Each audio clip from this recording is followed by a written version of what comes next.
I welcome you on the behalf of Sarojini Naidu Center for Women Studies. So today, as a part of this distinguished lecture series, we are delighted to have among us Professor Lila Lughod, Joseph L. Buttenweiser, Professor of Social Sciences from Columbia University. So this is, let me just remind you all, we all are celebrating Silver Jubilee of Sarojini Naidu Center for Women Studies at Jamia Millia Islamia. And as a part of this Silver Jubilee celebration on this 25th anniversary, we are organizing a series of distinguished lectures by the eminent scholars and the academicians across the world. Among this, we are very delighted to have among you as a speaker of this distinguished lecture series. And as we all can have already have an idea that Professor Leela will be sharing her insight on the what I can say is on the collective project on the cunning of gender violence. So this seems to be very interesting domain, and this seems to be an contemporary discourse of the analysis. And I hope that this lecture is going to benefit all of us who have joined this session. So again, I welcome the eminent speaker, Professor Leela, on the behalf of Sarojini Naidu Center for Women Studies and in Jamia Millia Islamia. And before we start with this lecture series, I request the Honorary Director of the Center for Women Studies, Professor Nishad Zaidi, Madam, to kindly provide the introductory remark to this series. Over to you, Madam Zaidi. Thank you, Dr. Jabali. A very warm welcome to you, Professor Lila. You don't know the kind of inspiration you are to scholars here, to all our students. In fact, before I begin introducing you to our audience here, let me just very quickly read a small message that I received from a student who, my former student who did her PhD from IIT Madras later on, and then she's an independent researcher now. So she wrote to me, "Wow, Lughod, can't even describe how much Abu Lughod's work on everyday resistance as a diagnostic of power has shaped our thinking on Muslim women's narratives from the South. Truly a privilege to be living in her times." So that really tells the sentiment that all of us share. So a very warm welcome to you, Professor Lughod, to this distinguished lecture series. This is the second lecture in the series. First lecture we had by Professor Linda Alcoff Martin, and yours is the second lecture. And we really, we are very, very happy. We are delighted to have you here. You can't imagine the excitement you generated among students, scholars, colleagues, whoever heard. And you remember, we didn't start advertising this long ago. It's only 2 days back that we came up with posters, and still everybody's so excited about this talk. So for my audience, let me introduce Professor Lughod. Professor Lila Abu Lughod is an internationally recognized anthropologist whose work has shaped critical debates on gender, culture, media, and the politics of representation, particularly in the Middle East. She is the Joseph Buttenweiser Professor of Social Science at Columbia University and has held leadership roles as director of the Institute for Research on Women and Gender, the Center for the Study of Social Difference, and the Middle East Institute at Columbia. In recognition of her contributions to the field, she was elected to the American Academy of Arts and Sciences in 2022. Professor Lughod's scholarship is grounded in long-term ethnographic fieldwork in Egypt, where she has examined issues of kinship, honor, nationalism, media, and the global circulation of gendered narratives. Her early ethnographic research in Egypt's Bedouin communities led to her seminal book, Veiled Sentiments, Honor and Poetry in a Bedouin Society, published in 1986. This work disrupted conventional anthropologist understandings of gender by demonstrating how Bedouin women and men use poetic expression to navigate social norms and emotional lives, revealing alternative modes of agency beyond resistance. She continued this line of inquiry in her next book, Writing Women's Worlds, Bedouin Stories, where she used life histories to challenge monolith representation of Arab and Muslim women. Through these ethnographic narratives, she argued against simplistic binaries of oppression and agency, illustrating the diversity of women's experiences. Beyond ethnography, Professor Abu Lughod has made critical interventions in feminist theory and post-colonial studies. In Dramas of Nationhood, Politics of Television in Egypt, which was published in 2004, she analyzed Egyptian television serials to explore how national identity, modernity, and gender roles are shaped and contested through media. This work positioned her at the forefront of scholarship on the role of cultural production in shaping public discourse. Her most influential critique of global feminism and human rights discourses came in Do Muslim Women Need Saving? This was published in 2013. It has been hugely influential work where she examined the ways in which narratives of Muslim women's oppression have been mobilized in Western media, humanitarian interventions, and policy making. She argues that such narratives often reinforce political and military agendas rather than addressing the structural conditions that shape women's lives. Through this work, she critiques the universalist claim of global feminism and calls for a more localized, historically grounded, and ethically responsible approach to women's rights. And this is what we need in our departments and centers for gender studies and women's studies. So thank you so much for so generously accepting our offer, our request, and so kindly giving us time. Thank you so much, Professor Labulovat. Over to you. Thank you so much. That's a wonderful introduction. I think I need to get a copy of it to remember who I am. And thank you so much for this invitation to talk with you sort of across continents and through the magic of the internet. And I wish I were there in person to meet you all. What I thought I would do, I think after we discuss things, what I thought I'd do is share with you some of the history and some of the key arguments of a collaborative feminist project that I was privileged to be part of for many years now, the last project I was involved in, and it culminated in a book published in 2023 by Duke University Press, and it was titled The Cunning of Gender Violence, Geopolitics, and Feminism.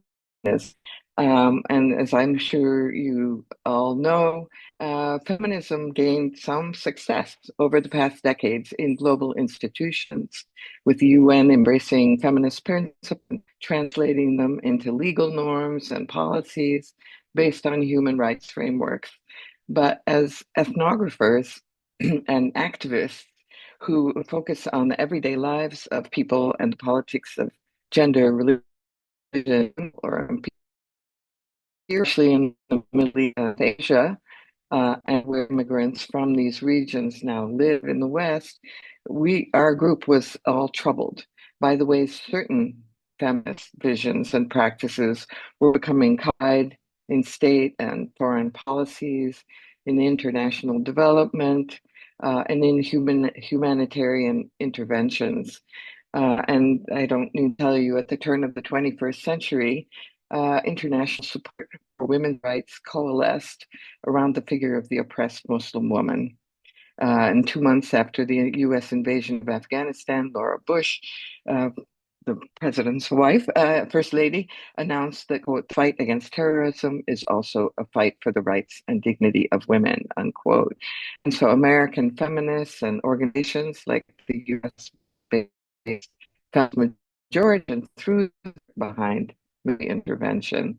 And throughout the disastrous 20-year military occupation of Afghanistan, cultural and religious violence against women was used to justify the presence of US troops on the ground, while representations of gendered violence fueled Islamophobia at home and abroad. And so the harnessing of a feminist agenda to legitimize military intervention in the name of protecting women seemed at the time to be maybe an exceptional instance of political instrumentalization.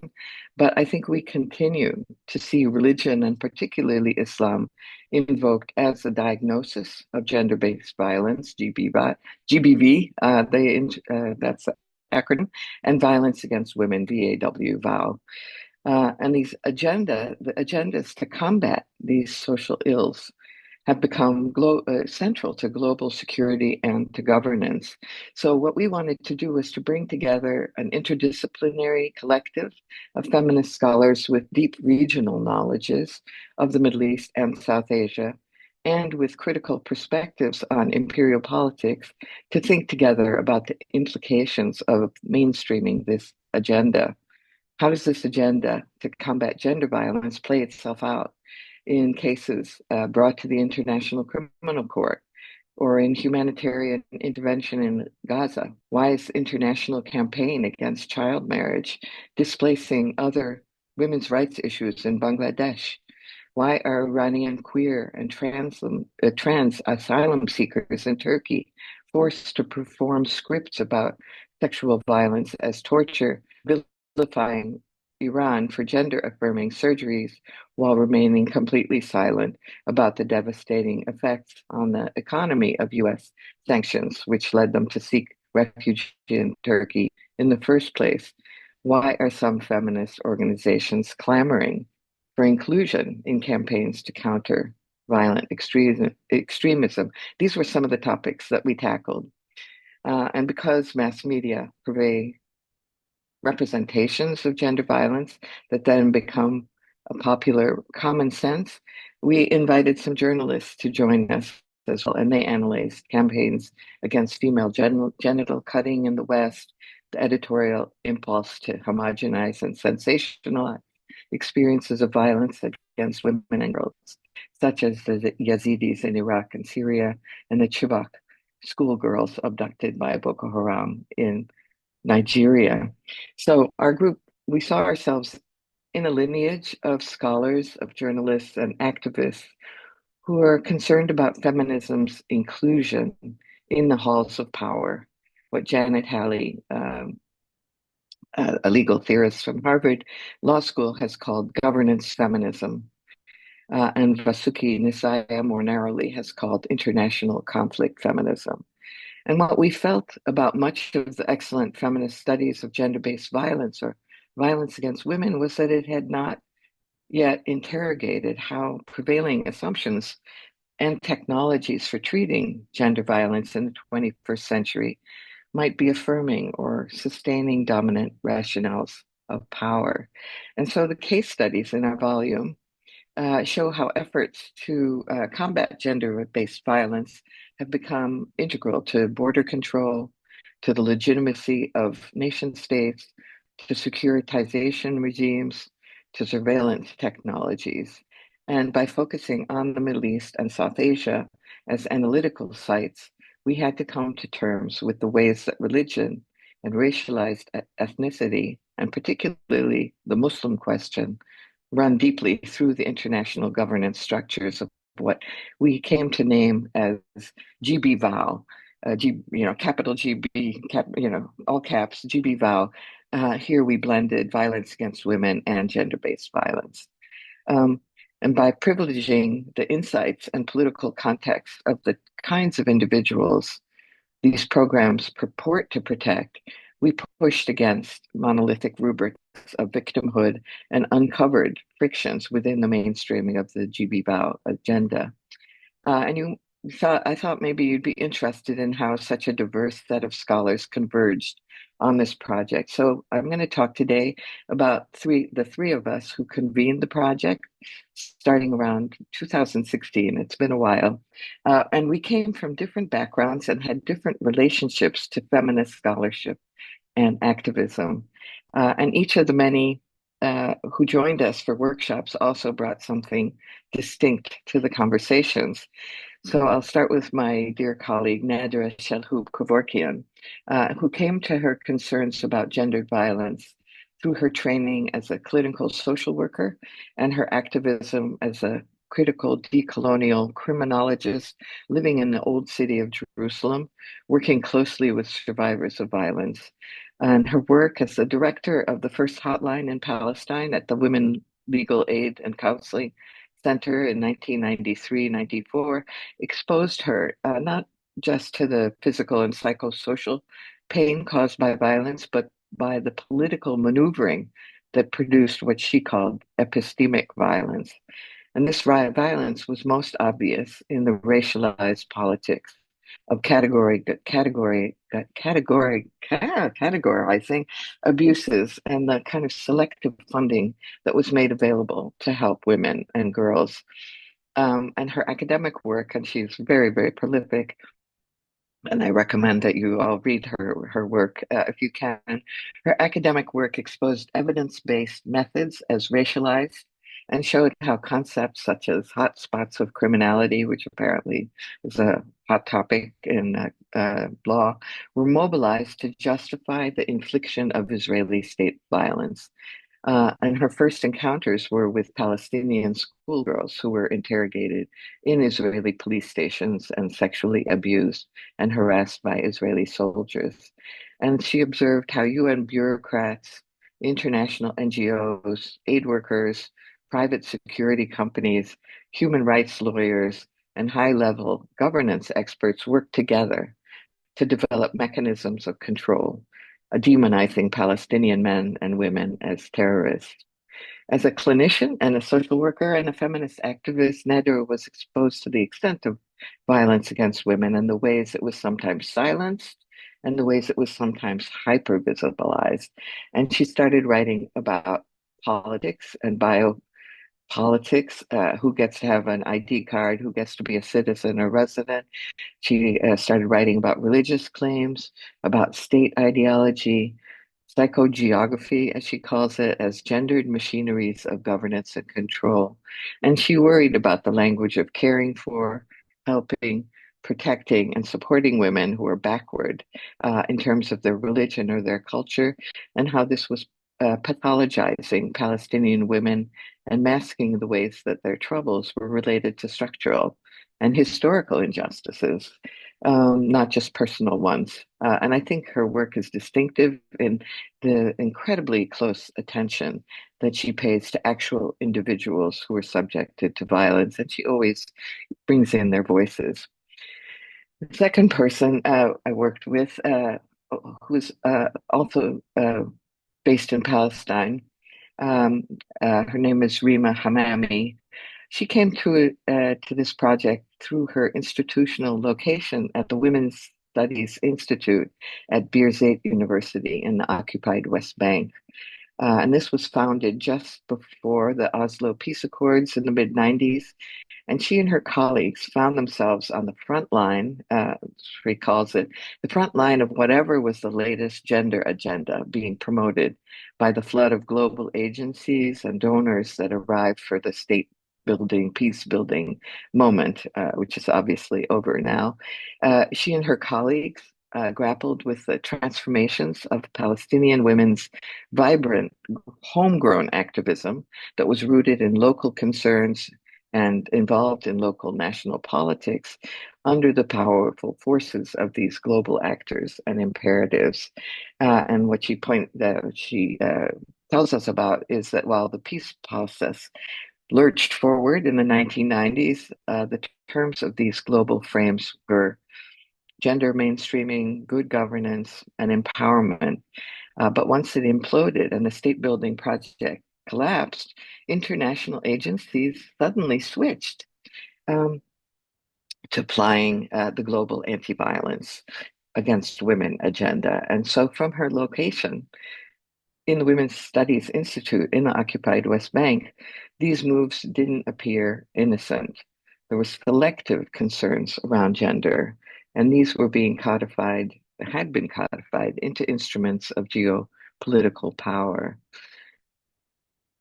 And kind of aware of the context of a problematic take-up of gender issues into global governance, Rima observed that GBV remained the hegemonic global agenda for more than 15 years, with all other gender concerns like legal reform, economic empowerment, suddenly framed by its language and tethered to its goals. And she felt increasingly uncomfortable with the representations of gender relations in Palestinian society that were being produced to justify the need for GBV interventions. Male violence against women in the family was assumed to be rampant, socially pervasive, and condoned. Although domestic violence exists in Palestine, as it does everywhere, these claims, including about the scale of the problem, simply didn't ring true to her. And among the multiple interventions the Institute faculty made to raise critical concerns about the politics of GB Bao, Rima took on a very interesting project, the Global Statistical Frames, that produced the evidence base for Palestine's rampant domestic violence problem. And she uncovered in a beautiful article how the normative best practices frames for measuring violence against women in third world contexts of the global south were designed to produce maximum prevalence rates of domestic abuse. And these metrics are never used in countries of the global north, where instead there's a different kind of survey used. And the measurement, it's a crime victimization survey, which is structurally unable to produce high prevalence levels. So the outcomes are sort of built into the frameworks for measuring violence. And so, in other words, Rima came to the issues of GB Bao by being at the receiving end of its geopolitical history, experiencing the way it unfurled on the ground as a powerful normative agenda promoted by international agencies in Palestine. Now, my perspective was different as an anthropologist and ethnographer, as you've described, of rural communities in Egypt. I had encountered little gender violence, and I encountered none of the urban activists or international agents seeking to save women from it. They usually stay near the cities because they don't like to travel into the countryside. In the 1990s, when I studied popular television dramas in Egypt for my book, Dramas of Nationhood, that you mentioned, I witnessed the prejudices of urban educated elites in the television industry, the kinds of prejudices they held towards the kinds of communities that I had spent my time doing research. And feminist TV writers, like their NGO counterparts, saw rural women as subject to cultural violence and in need of empowerment.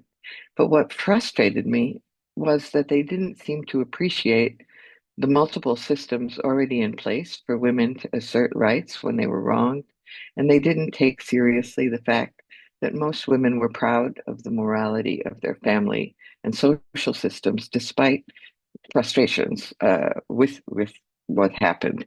And moreover, as I wrote in my book, Do Muslim Women Need Saving? The women I knew tended to complain about sources of violence that were beyond the domestic or familial.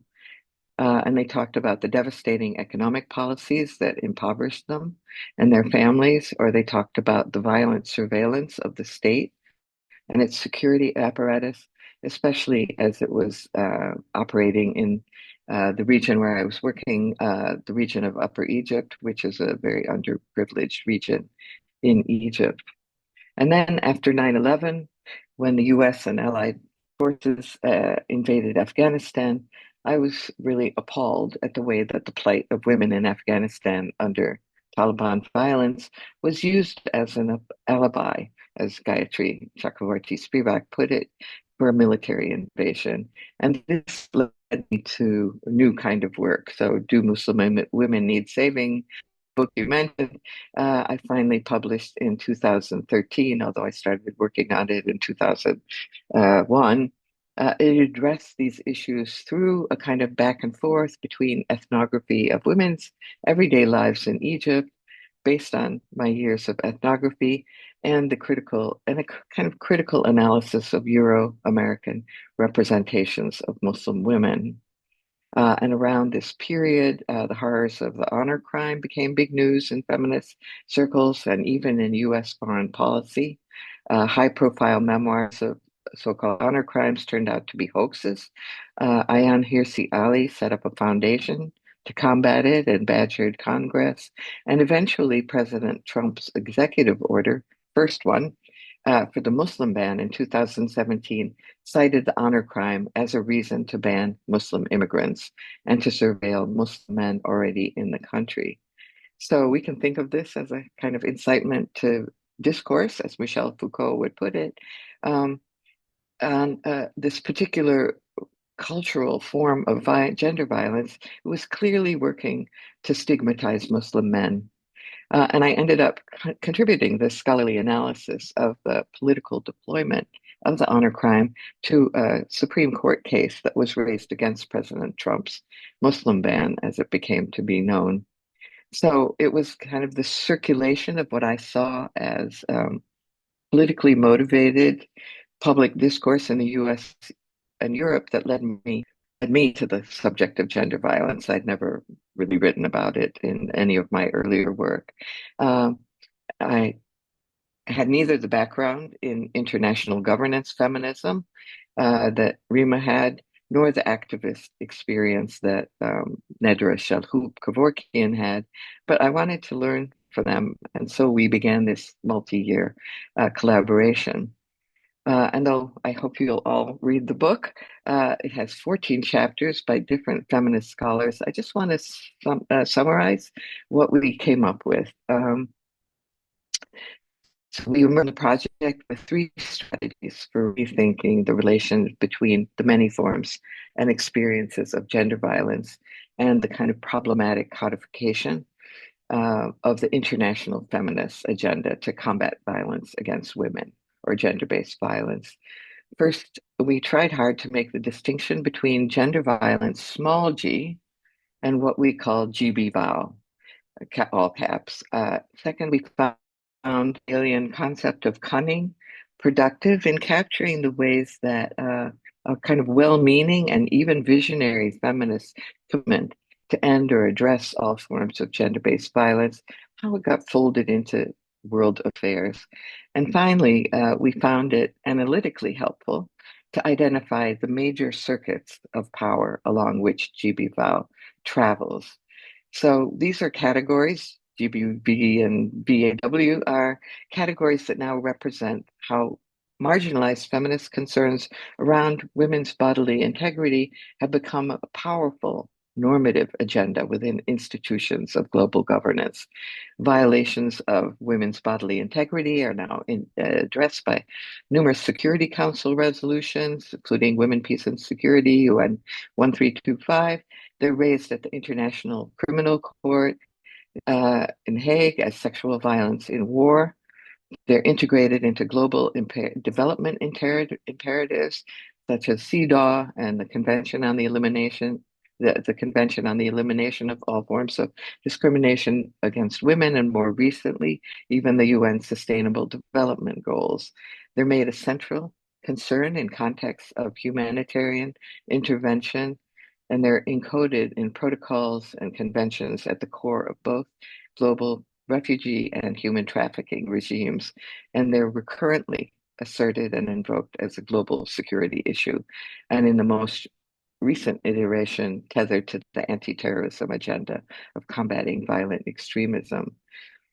So what we realized was this, what started as a feminist agenda 40 years ago or so had become a powerful set of norms and instruments integrated across multiple arenas and forms of global governance that have made addressing vow or GBV and sexual based violence as well an imperative for this huge range of institutional actors. And they've provided them with protocols, modalities, procedures with which to do so. And so that's why we use the acronym GBVOW to represent this kind of power knowledge formation that brings together selective issues around bodily integrity and their interpolation into technologies of contemporary global governance and securitization. And we struggle to think, how to think about this. Does GBVOW operate as an apparatus? Is it an assemblage? Is it a technology of governance? Is it all of these? And the power of GBVOW comes from locking onto ruling apparatuses and being translated into their political rationales and modalities. And traveling with these various governmental bedfellows, GBVOW produces changing reigning objects such as sexual GBV in war, child marriage, honor crimes, human trafficking, sexual slavery, alongside domestic violence. And in the process, it highlights certain categories of perpetrators and victims while ignoring others in ways that ultimately, as we wrote about, amplify civilizational binaries and racialized tropes. So we wanted to distinguish GB Val from small g gender violence, which we all considered a necessary feminist political category that speaks to the lived realities of violence and hierarchies in gender relations as these intersect with other forms of oppression. And we never give a definition of gender violence, small g, in the book, because that would end up doing exactly what we're critiquing, fixing frames, mobilizing exclusionary terms and concepts to address a complex range of human experiences of harm and their link to gender. Because both the terms gender and violence are notoriously slippery, but this fluidity of meaning allows the term to be generative analytically and politically, because it recognizes how experiences of violence and their intersection with gender are context specific and situated.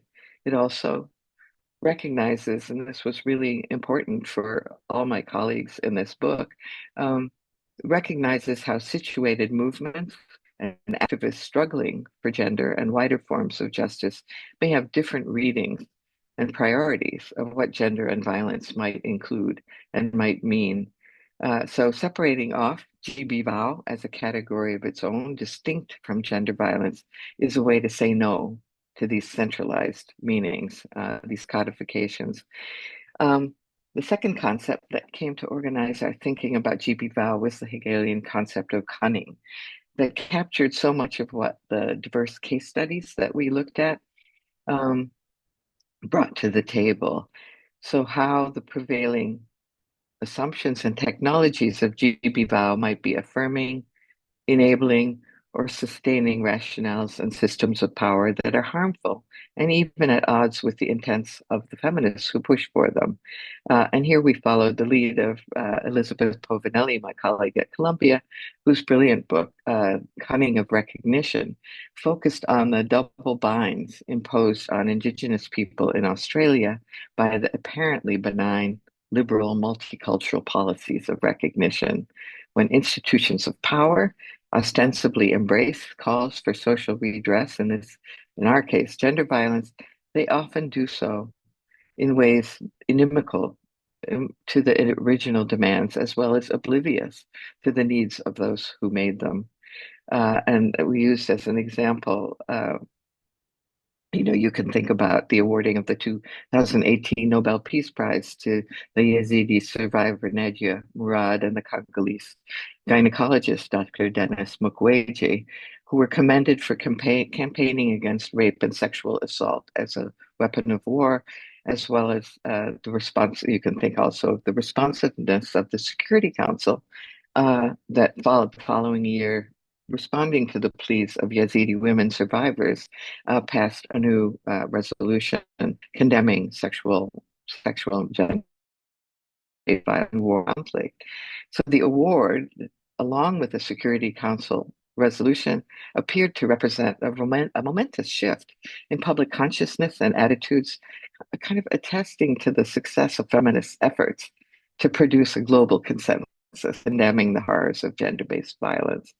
And, while the prize did recognize the personal and political courage of these two activists, the cunning lies in how the act of recognition also works to confirm a regime of truth that's deeply at odds with what the award appears to validate. And here, recognition implicitly pulls together and consolidates a series of deeper truth claims around race, gender, and violence. Gender violence and its perpetrators are located in savage, racialized, distant places, and others. Its victims suffer from the singular violence of bodily violation.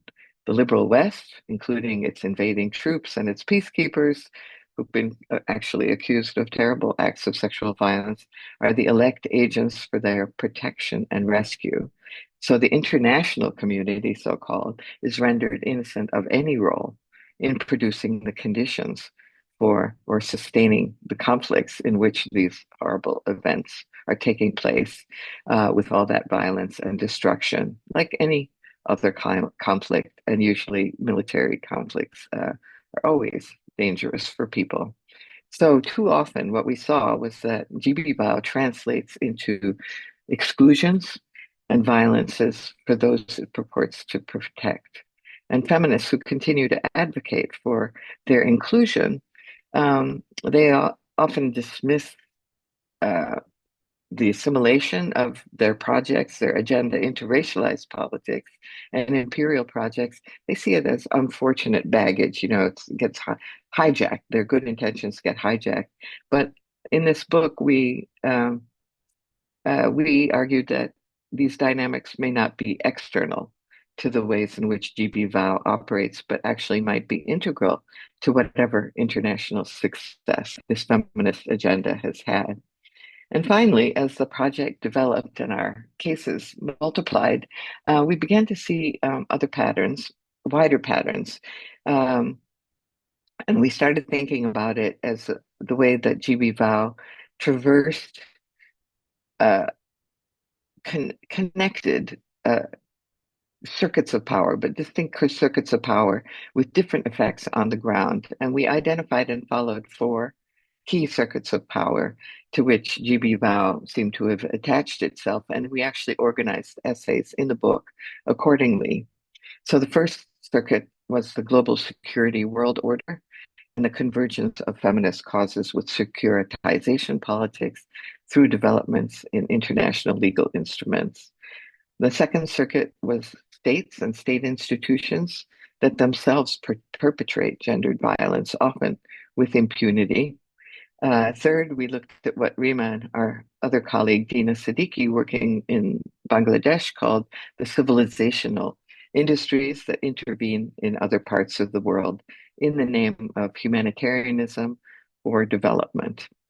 And fourth, we looked at mass media, whose gatekeeping and presentations enforce the common sense that supports all of these interventions. And we were really struck by the way situated activists, individuals, and communities struggled against being forced into these certain molds. Alternative visions were sidelined, silenced, ignored, or prevented from working because they didn't conform to the liberal or carceral forms of the feminist GB agenda that was tied to these circuits of power and governance. But finally, I want to talk about critique. Any critique like ours opens us up to questions about what are the alternatives? And these are tough questions, always.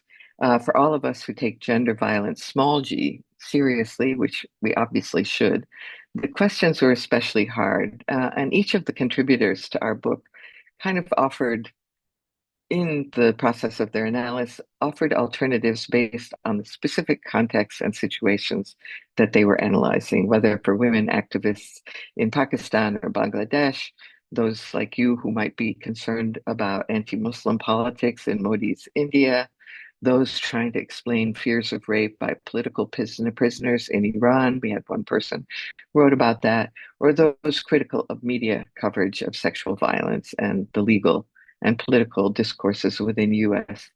And or international institutions. So Rima Hamami saw a critical irony in GB Vao's approach to alleviating gender violence. The Euro-American battered women's movement that arose in the 1970s and was a precursor for the GB Vow agenda argued for a victim-centered approach and respecting the agency of victims of gender violence. They wanted to put women in charge of their experience of violence, both in terms of how it should be read and understood and what interventions they preferred. But when it came to GB Vow, this agency was taken out of the hands of local activists, and with it, decisions by survivors. Everything was predetermined by global norms and techniques, and the only agents, she argues, in the process are the international agencies themselves. Both the problems and the solutions are hashed out at UN expert meetings and in Northern feminist think tanks. And Rima argued that the issue of feminist popular sovereignty is at the heart of what needs to change. In other words, she says that what is needed is a shift outward and downward to what we might call the marginalized center of GB Vow. Let the local activists, the frontline workers, and gender violence victims decide what the problem is, what language should be used to describe it, and to determine the solutions. This would mean dealing with the politics of care in terms of making care for victims of gender violence actually responsive to their needs rather than working with prepackaged global best practices. And this includes asking whether addressing gender violence is the priority form of care needed at all. And in Gaza, which the research in her chapter in our book was about before the latest nightmare and the genocide war that followed October 7th, most women prioritized ending the Israeli siege and military violence as the most tangible and urgent form of care that they wanted. In other words, removing state impunity for racialized or ethnicized violence or recognizing the material hardships caused by siege, by citizenship laws, in your case, inadequate funding in refugee camps and border controls might be crucial.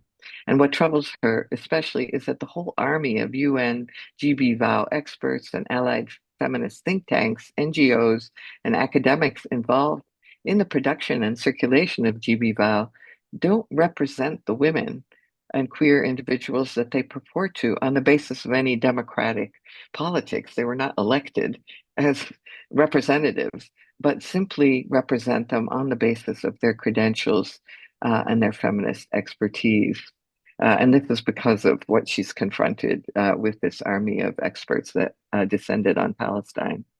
Nadira Shalhoub Kevorkian's location in Jerusalem, occupied East Jerusalem within the Israeli state, led her to focus on state violence and the ways that the global GB Vow apparatus seems to have chosen not to address that. Noting that gendered violence is central to state making and sustaining state power in many contexts, she actually offers the concept of state crime as crucial to include in the GB Vow agenda. And she's written a lot about this. And I think there's a whole group of legal scholars working on this idea of state crime. This would enable feminists to point to ways that state violence works through gender and to recognize the violence of state institutions and state laws. And she draws some of her ideas from indigenous conceptualizations of justice and going beyond the capitalist state. And states gendered violence, she says, is cunning. It can work through humanitarian registers of concern, of protection, and biopolitical care. It can extend to men and boys of minoritized groups, as well as to sexual minorities. That's the case in India, as our colleague Interpal Gruel wrote in her chapter. But it anyway, but those walking the halls of power, as Janet Halley calls them, of governance feminism, characterizes many, as it characterizes many contemporary feminists, they risk legitimizing coercive state power against its own marginalized, otherized, or colonized and racialized individuals and communities. Just as GB Vow risks affirming geopolitical civilizational hierarchies. And Nadira's encounter, I'll just tell one story. Nadira's encounter with representatives of a major European funder at a local community center she worked with in occupied East Jerusalem brought home to her the problems. And she tells this story. The community center had prepared for the visit. Am I all right to continue? Yeah. The community center had prepared for the visit with sessions in which the children, the youth, and the men and the women shared their personal stories of hardship, including house arrests, histories of displacement, eviction orders, house demolitions. And women and men together from the community had worked hand in hand to prepare nice lunch, to entertain the visitors with Palestinian music and dance. And at the end of the long day, the representatives of the funding group told them that what they really wanted to know about is what they were doing about violence against women. The lead funder said, "This is a pathology that you can't deny. How do you deal with violent men?" Completely deaf to what the girls and women had been saying about state and settler violence, they failed to see the vibrancy of the center um, uh, as a kind of refusal to accept violence as normal. And a lead member of the community center looked across, the room at Nadra and texted her and said, "Isn't everything we do against violence?" Nedra's conclusion from this incident, or her advice about alternatives, is that those working against gender violence should be more aware of where they're standing, where they're speaking from, what language they're using, so as not to have their language and their programs be another kind of violence and erasure against the already violated. And what we admit in our book is that there's plenty of criticism from within about the agenda's failure to deliver an end to gender violence. People are very aware of this. And there's no question that a diverse set of feminist activists and thinkers have also worked hard over decades and in good faith for the goals of addressing and condemning gendered violence, the small g problem. The mainstreaming of GB Vow has been especially disappointing to those who lament the watering down of feminist aspirations and emancipatory visions as compromises that had to be made to gain traction for their struggle to confront the scourge of gendered violence, from domestic abuse to sexual violence in war. And I think it's very important to keep in mind what Janet Halley has identified as the 5 C's that alignment with power risks or entails. She talks about collaboration, compromise, collusion, complicity, and co-optation. So the question is, should feminists continue to engage with GB Vow's institutional circuits? And this is often presented as a choice of being at the table to draw attention to gender justice demands, or being excluded and thus unable to affect policy. And I think what gets ignored is the price that you pay for inclusion. And this is what became the pressing question for me in this project. I've become aware and alarmed by feminist engagements over the last couple of decades now in the soft branch of counterterrorism known as countering violent extremism. And I gave the name Securo-feminists to those who seem to have embraced this enterprise. I called violent extremism a phantom, and I think we can also call violent extremism an empty signifier, like its partner term, radicalization, which is what my colleague Nadia Fadel talks about when she talks about Europe. The deployment of this term, CVE and PVE, work the deployment works to reduce complex political and historical dynamics to simple problems with pat solutions. I think it depoliticizes and decontextualizes violence while dehumanizing certain groups or certain communities. And so, I ask the question, is only violence carried out in the name of a particular religious ideology or a group on the US terror list extremist? Why wouldn't the extreme violence of shock and awe that's carried out by powerful armies, by bombers, by drones, by proxy militias, why doesn't this fall under the extremist label when the effects on people of all genders are truly catastrophic? And I argued in my chapter on securofeminism that some feminist arguments against gender violence had got caught up in a wider paradigm of securitization that was really dangerous. And I argued, I guess this would be my alternative, which is different from the alternative that Rima gave or that Nadira gave. I argued that the gendered lens of feminism is crucial, but it needs to be wide-angled. Proposals for protecting women from extremists rarely recommend that security states like the US change course, pursue political rather than military solutions to conflicts. How about banning global arms production and sales? How about halting support for violent allies or proxies? What about ways to seek ways? What about seeking ways to limit devastating destruction, injury, deprivation, and death? Security speak can never include what the amazing website at the Watson Institute at Brown University, and I recommend you all go there, reveal. It's called The Costs of War. And what it does is it calculates what the 21st century wars in Afghanistan and Iraq have cost. And they recently have added the war in Gaza. And what they do is they measure the costs not just in terms of weapons and death tolls, which are shocking enough, but in alternative ways that these kinds of funds, especially from the US, could have been spent. And we're talking about huge sums. They could have been spent on education, they could have been spent on health, could have been spent on welfare, even in the US, as opposed to this warmongering. And all of these three core feminist issues: education, health, welfare of individuals, of people. So the alternative that I keep coming up with is to ask ourselves, what feminist politics should be working for, working towards, and what it should be working against. And thank you.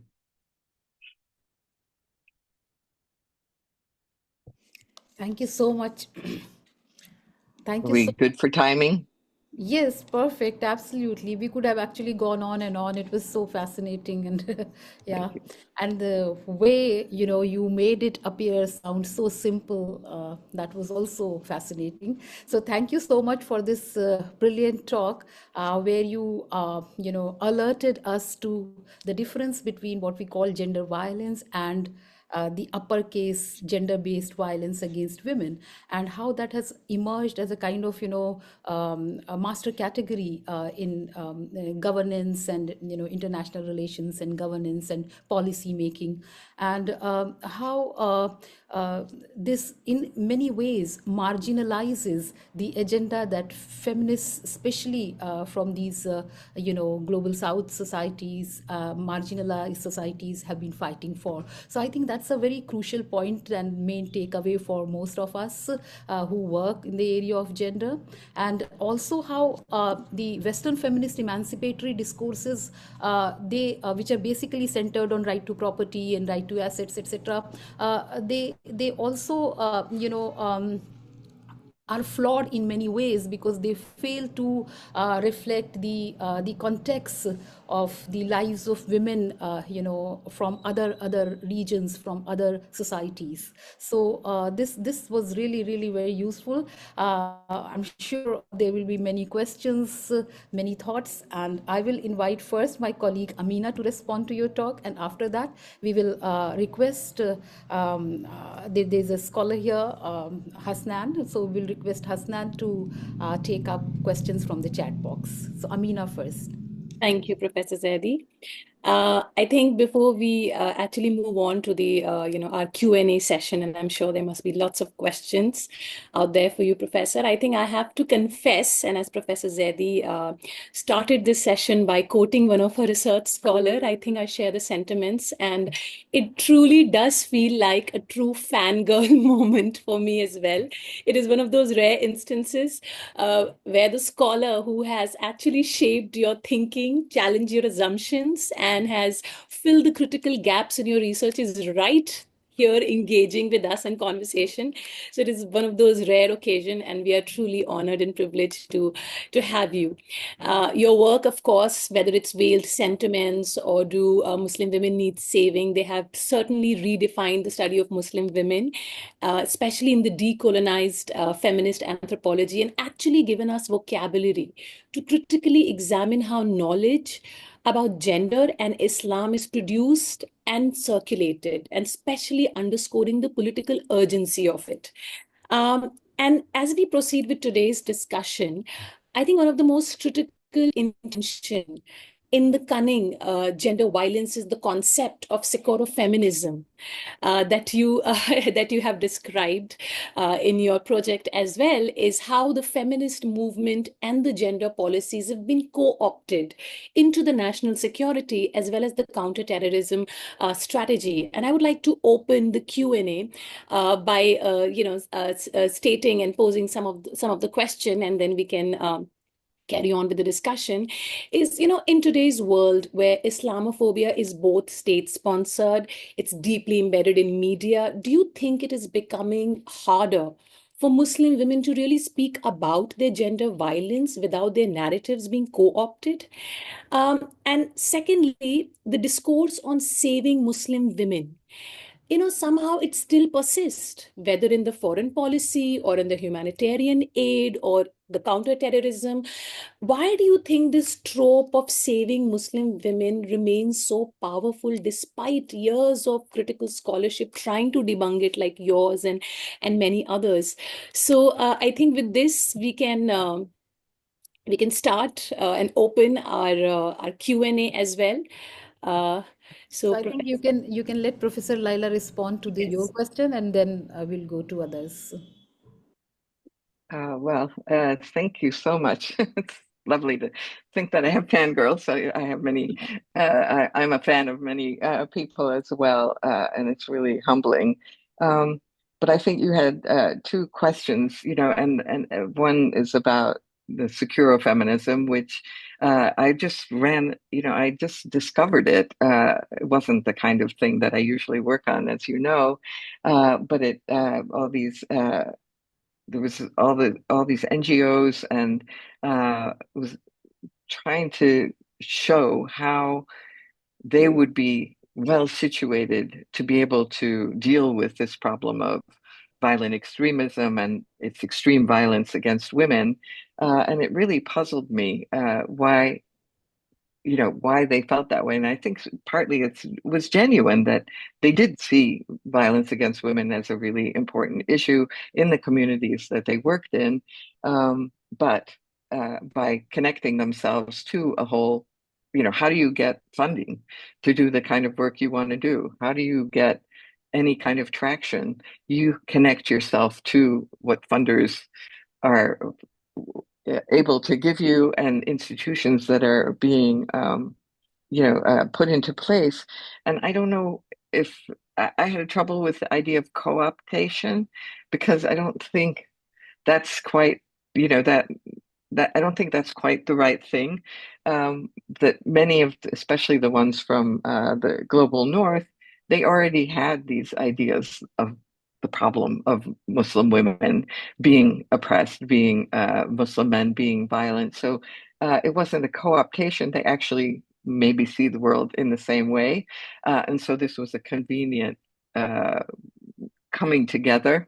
But once they're into the institutions that have been set up and the funding things, then they have to keep producing more and more of this. But it's a big puzzle, because you also, you know, I try to give some benefit of doubt to the people who are involved. But I think collaboration, complicity, co-optation, these are all the risks. But I think what Rima was so keen on was that this was really a little deeper than that, that there were some shared assumptions, and the civilizational divide is the one that operates this whole question of secure feminism. But it was very interesting. I was just amazed at how many groups proliferated, how much money was involved in this, how the reports they repeated the same thing from report to report, because I never worked on this kind of international feminist stuff. As you know, I deal with, luckily with people in rural areas, and as an ethnographer, but I had to turn to this. Why saving Muslim women is so hard to dislodge. I wish I knew. I think there's some geopolitics involved. There wants to be an innocence of the global north in producing kinds of, you know, situations that they produced in the world, the kind of domination of various countries and regime change and all of that, and doing it in the name of saving Muslim women makes them seem innocent and virtuous, but it's not their actual motivation, I don't think. I think, but it's very hard to dislodge. I feel like how much can we write? How often can we show what's wrong with this understanding of gender dynamics in Muslim societies, the agency of Muslim women, the kinds of arguments that I make that they have, critiques of um, uh, violent systems, state surveillance. I mean, you've got very, The very hijab. intense problems. The hijab, like really, can we talk about, do we have to keep talking about that? There's so much good scholarship. And that's one of the things I wrote about. Forget somebody asked me to review a kind of popular book by a journalist, and I usually say no, but it drove me crazy. It was called, Good Daughters or something like that. And I just said, why can the A, personal experiences, and B, academic scholarship, which I think is fairly good. We have so much academic scholarship that's good on these questions of the veil and questions of all kinds of things, Islamic feminism. There's so much that can counter the regular thing. Why doesn't it penetrate the popular discourse? And I think you think about the common sense, it's the hegemonic ideology, and it's tied to Rima would call them the ruling classes. I don't use that kind of language, but to real geopolitical interests. And it just doesn't seem to be able to make a dent. But maybe I'm wrong. Maybe we should be optimistic and think that it does. But I think there are real political interests at stake here. And what would the alibi or the legitimacy of a lot of these interventions would be compromised if you had to admit that that the women didn't need saving, and especially saving by you through military means. But I wish I knew why we can't do it. But actually, that was one of the reasons, as I mentioned, that we uh, included journalists in our project, because normally journalists and academics don't work together. And we always blame them for promoting these kinds of ideologies. But we thought, well, there must be good journalists out there, and maybe they can reach a public better than we can if we can work with them. So we had some wonderful journalists, and we ended up including uh, four of them in our book because we thought media is a circuit of power, and what can they tell us about how media works? And there's some pretty interesting stories they tell about the resistance that they get when they try to write stories that are different from the mainstream. And I recommend reading their pieces, and they really are very cutting about the mainstream media. But again, they're on the edges. But I don't know. Do you think things are changing at all? I mean, I feel like there are more people who see things, but maybe it's for others to tell. But I think there's some problem with the relationship between the academy and the world, or politicians and uh, institutions of power. We don't seem to be able to get our critique in there. Yeah, now I would request Hasnan. Mohammad Hasnan is here to read questions from Oh, the chat box. oh, I see. Is that how we're doing it? Thank you. Thank Hello. you, ma'am. Yes, ma'am. Thank you, ma'am, for such insightful lecture. I hope everyone really enjoyed it. So the floor is open for questions, and if you have any, please write them in the chat box, and I'll be reading them. First question we have from Anak Nair, asking what are some of the resources in print media, especially in post-colonial societies, that you think we should be re-examining in order to add to the existing scholarship in gender studies? What was the first part of it? What kind of resources? Ma'am, print media resources, ma'am, especially in post-colonial society. Media sources? Yes, ma'am, print media Oh, resources. Do you want me to read it? yeah, no, it's okay. It was media Yeah, resources? so the question is, what Yes, are ma'am. some of the Yeah. sources in print media, especially in Oh, print media. post-colonial, yeah, Yes, post-colonial ma'am. Sorry. societies, yeah. Uh, uh, there's so much in print media. I mean, I've been talking about academic scholarship. Uh, there are so many books, and it depends, and so many articles, and it depends where you want to intervene, what kinds of issues, because I think the good scholarship is always specific, particular contexts, and so forth. I mean, there are general books that are related to the kinds of things we're talking about. I'll come back and mention uh, the one book that I mentioned in my talk that I think is really worth everybody reading, even in post-colonial context, in every context. It's mostly about Western feminism, but it's called Governance Feminism by Janet Halley and several of her colleagues, this legal scholar at Harvard. And it was a multi-year project. And they came up with this idea that that feminists now walk the halls of power, that they are in institutions of power, legal institutions, and so forth. They're not marginal anymore, but it's only some feminists who made it into those venues. And I think that's useful for everyone. And the first volume of the book um, is a kind of general discussion of governance feminism and a definition of it and a kind of historical story about Western. It's about like American feminism, I'm afraid. But the second volume that they published on the same title, Governance Feminism Notes from the Field, includes many articles, including one by Rima Hamami that takes it to different places in the world and thinks about how governance feminism is working in those contexts.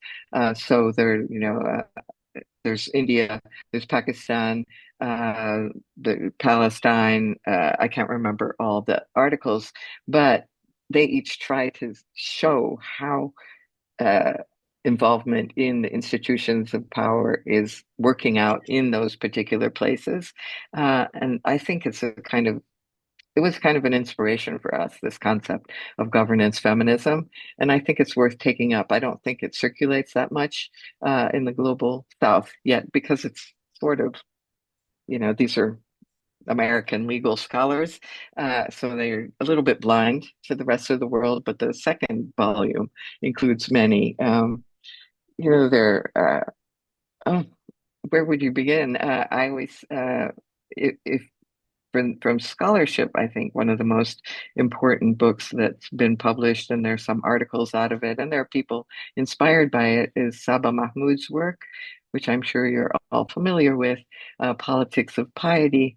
It really overturned, it's a kind of critique of Western feminism, the idea that freedom, transgression are the ideals for feminists. And she actually thinks about agency in a very different way. Pious agency, an agency that seeks maybe conformity, that seeks, a different set of values. And I think somebody just yesterday said to me, "Oh, you don't like this Saba Mahmood stuff." And I said, "I blurbed her book. I don't agree with everything she says, but I think it was fundamental to a kind of reevaluation of what I've ended up talking about more, and ideas of saving Muslim women. Underlying them is a particular vision of what it means to be liberated. And I think we need to be more sensitive to that. But I don't know if that answers the question. There's such a, I think Amina's question is so interesting because there's so much good work. I mean, I teach courses. I find work on, Islamophobia, very interesting. I find so much work. I find work from India. I find work from elsewhere so illuminating, but it's always most illuminating when it's specific to the context. So it's a kind of way of reading where you look at the subtleties of an actual situation and the subtleties of, as Professor Zaidi said, local feminist activists think about what they're up to. And of course, I would say read our book too, because I think the articles are really so good. We had such a wonderful collective of people, and we all just came together. And hopefully, there are many more collectives like this out there. But I think there's so much good work. The question is how to penetrate a certain understanding of things that seems to be hard to dislodge. Thank you so much, ma'am. We have another question by Yusra. She's asking, why do some countries refuse to ratify international treaties on gender violence, especially CEDAW? Is there any political agenda behind it? I'm not an expert on why countries refuse to sign, usually for their own, they have usually certain interests. Some people, some countries do it on the basis of their culture, and this violates their culture and their cultural norms. And so, or they sign with exceptions that there are certain things that they build into their signature. That usually comes from kind of conservative points of view about defining a culture, which when we know that cultures are in every country very variable and multiple, and there are many points of view within a country. But I think the interesting thing is usually that the US won't sign these things, which they think they're above the law. They don't want to be bound by UN conventions and international conventions, which is very interesting because you think that they should be signing on to some kinds of ideals that were produced with largely Western intervention and contributions to the production of these UN protocols. And here I would actually recommend another book to everybody, which is Sally Engel Mary's book that's called Human Rights and Gender Violence, in which she does she's a legal anthropologist, and she has a beautiful beginning of the book. She did a study of the production of CEDAW, the conventions on gender violence at the UN, and shows how they were actually produced out of a social situation. Like, she's an anthropologist. They're not just universal ideals. They were produced by certain kind of people who gather in these centers, and they're representatives always of the global South, but they're always elites from the global South who are part of this. And then she actually has a wonderful analysis of how these conventions get produced in terms of, because you're supposed to get consensus. And the way to get consensus is to keep saying, well, we already agreed in the last UN convention to this kind of language, so we can carry it into this new one against gender violence. So it's agreed upon language, and they keep moving it from protocol to protocol. So it's a very, social process of producing what looks to be universal, that then everybody is supposed to sign on to as universal, but it was actually produced by people and in different power relationships to each other. And I really she backs down at the end in ways that I don't agree with, but I think her basic analysis at the beginning of that all of these UN conventions are not universals. They're actually produced by people in certain forums. And then the next step is to see who signs them. And usually the ones who want aid have to sign these things, because otherwise the countries won't be able to get aid unless they sign on to certain conventions, whereas the US is usually above the law, as far as I understand it. We never even passed the Equal Rights Amendment in the United States. So who are we to talk? but I think there are lots of different reasons that these states signed, and maybe some of you are probably more expert than I am on how this process actually happens. Thank you so much, ma'am. We have another question. She's asking, speaking of Islamic feminism, most Muslim scholars, be it in academia or otherwise, reject this term. Feminism is usually seen as a shift from the social framework Islam provides. How do we, as scholars, produce literature which inquires the issues faced by women without being compartmentalized as deviant feminist? Mm. That's a really interesting question too. Really, I mean, all of these are really good questions. Uh, I know that some people do object to the idea of Islamic feminism. Uh, Even some of the people who are labeled as Islamic feminists reject the term. But I think what it refers to that's very interesting as a kind of social movement is that there are a fairly large group, and I think it started as Sisters in Islam in Malaysia, and then spread. And now there's an organization called Musawa that's kind of worldwide that brings together Muslim women uh, who are trying to look to the tradition for their rights and to see in the tradition possibilities for uh, a different way of understanding what it means to be a good Muslim and a good Muslim woman and a good Muslim family.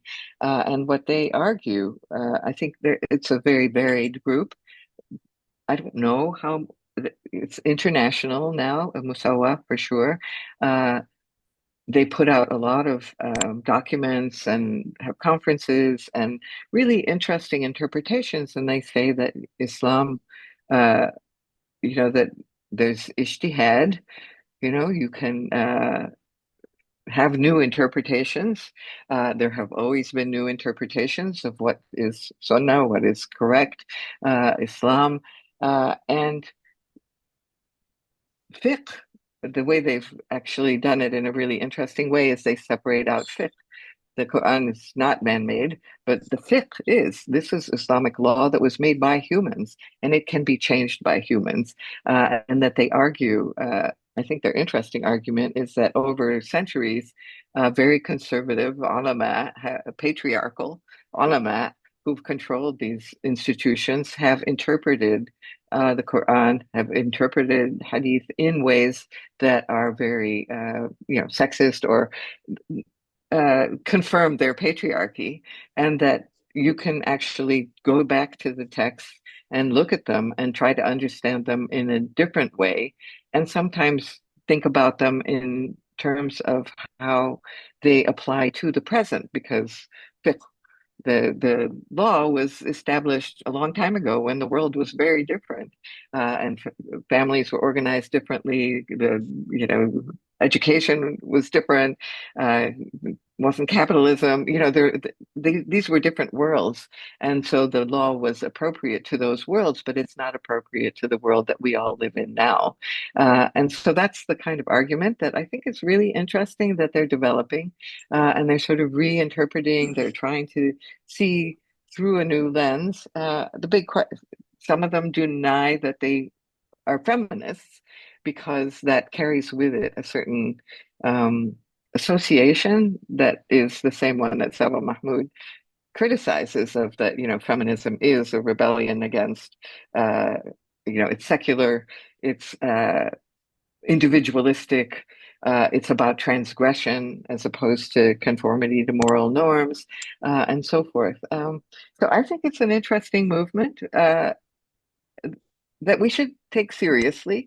My question about it is how can it get any traction given that there's no social base for this movement, or it's a somewhat elite, also elite educated set of participants who are very knowledgeable and are actually reinterpreting the sources, offering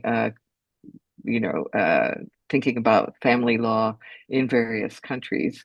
But and maybe the label makes them is dangerous for them of being feminists, because then they would be rejected by the very people whom they're trying to speak to. And I think that's why some of them reject that label, but it's an outside label. And I think there are debates within the movement. But there are lots of different strands of it, and there are beautiful books that have been written, The Forgotten Queens of Islam, that Fatima Mernissi wrote, where you look back to the past and say, well, it wasn't the way Muslim ulama now say it should be. Who are these to be the authorities when there was obviously a different history that we had? But the key argument they make, I think it's interesting, is that yes, the Quran is God given, but fiqh is man made. So it is open to interpretation by humans, and we're humans too, who have the right to interpret it for our times, and given a different world that we live in. Yeah, I can see many more questions in the chat box, but we are running out of time. So, Professor Lila, is it okay if we just post these questions to you through email, and maybe you can respond to whatever you deem fit? Oh, that sounds wonderful. Yeah, that sounds great. I mean, I was hoping to hear them all. I shouldn't have talked so long, because we learn by talking to each other. And, you know, so thank you. Thank you so much. Thank you so much for this fascinating session, which we all enjoyed thoroughly. And I'm sure, I mean, given a chance, we all would go on, but I think we have to respect time as well. So thank you so much. Now I invite my colleague, Dr. Amina, to propose a vote of thanks. Now, yes. Yeah, now you are. Thank you, Professor Lughod, for such in-depth, comprehensive responses to all our questions. We're still bombarded with questions, and I think they will continue. So I am here to now officially, pose a vote of thanks. So on behalf of Sarojini Naidu Center for Women Studies, it is indeed my honor and privilege to extend a formal vote of thanks, for this lecture by Professor Lila Abu Lughod. I would first like to express my sincere gratitude to our Vice Chancellor and our patron, Professor Mazhar Asif, for facilitating such engagements and ensuring that critical feminist scholarship continues to find home in our institution, which is Jamia Millia Islamia. And I'm also equally thankful and grateful to our registrar, who's the co-patron, Professor Mehtab Alam Rizvi, for his support in advancing such discussions and dialogues. Now, above all, I'm immensely grateful to you, Professor Lila Abu Lughod. Your lecture today, The Cunning of Gender Violence, it exposed how the global discourse on gender-based violence is often and most often entangled in security agendas, governance structures, and racialized narratives that actually obscure the broader forms of violence, that perpetuates. And your critique and understanding of how Muslim women's lives are framed within this global feminism and security policies is particularly very pertinent and significant for us, because it challenges us to rethink the frameworks, through which we pursue gender justice. So again, my sincere thanks to our director, Professor Nishad Zaidi of Sarojini Naidu Center for Women Studies, for her unwavering commitment, in fostering such very rigorous feminist scholarship. Thank you, ma'am, so much for giving us opportunity to engage with professors like Lila Abu Lughod. And I extend my appreciation and thanks to my co-coordinator, Dr. Ambreen, for her meticulous efforts in organizing these lectures.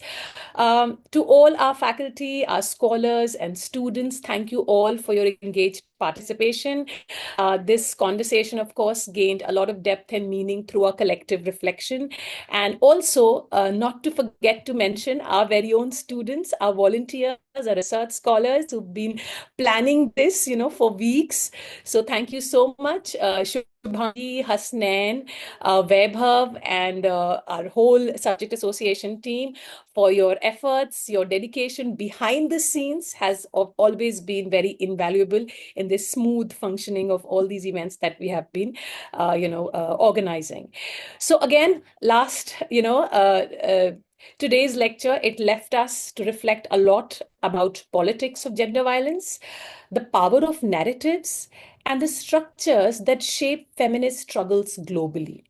So, Professor Lila Lughod, we are truly grateful to your time, your insights, and the enduring impact of your work. When I asked you first question, you told me that we should be optimistic, and indeed we should be optimistic. Thank you so much. Thank you so much for having me. This has been an amazing thing. You are wonderful.